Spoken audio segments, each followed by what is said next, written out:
New at 5:30, Johnson City Police say they have improved their protocol for investigating sexual assault cases. That's after a lawsuit alleged the department failed to properly investigate multiple cases.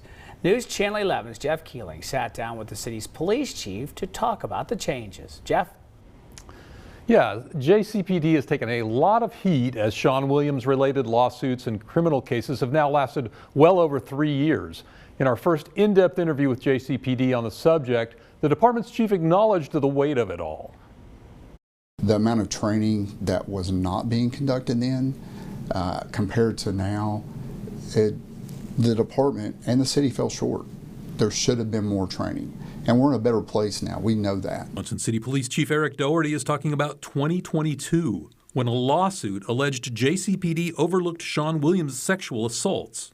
3 total lawsuits and a third-party audit of JCPD's sexual assault investigations later, he says things have turned a corner. There's been trauma-informed, victim-centered training, either through 40-hour courses or 2-day courses.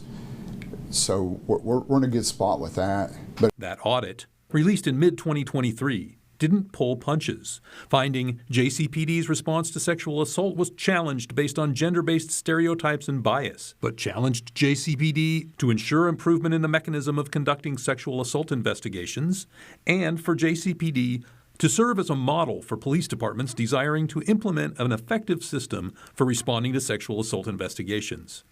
First Judicial District DA Steve Finney says JCPD is following his office's sexual assault protocol and is making progress. Well, I think the whole thing has been a positive from a very, very, very horrible situation. I've worked with a lot of these people, and they're vested in it, their heart's in it. Even representatives for some women who were victimized partly due to the past approach had positive words after final approval of a related $30 million lawsuit settlement. Some brave citizens spoke up about injustice, and its government listened. The government stepped up, and they set a good example to right some very serious wrongs. Doherty says one of his top objectives is to see more victims come forward and trust they'll be heard and served.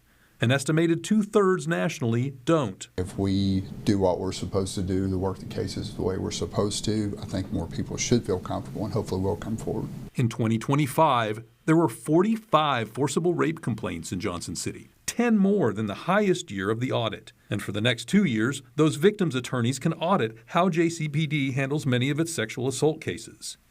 He's working with a young department, but a beefed-up special victims unit, and Doherty said he's confident in what those audits will reveal. The way they work, the investigations, the way they're conducted, in line with sexual assault protocol provided through General Finney's office, you can see better cases, better work. Though it's a young group of folks, understanding the seriousness of these crimes and the importance of working and moving forward. The man responsible for prosecuting cases says things have come a long way. I'm proud of what the police department has done and the time and the money they've invested in this. They've really did yeoman's work so far, but we got to keep going.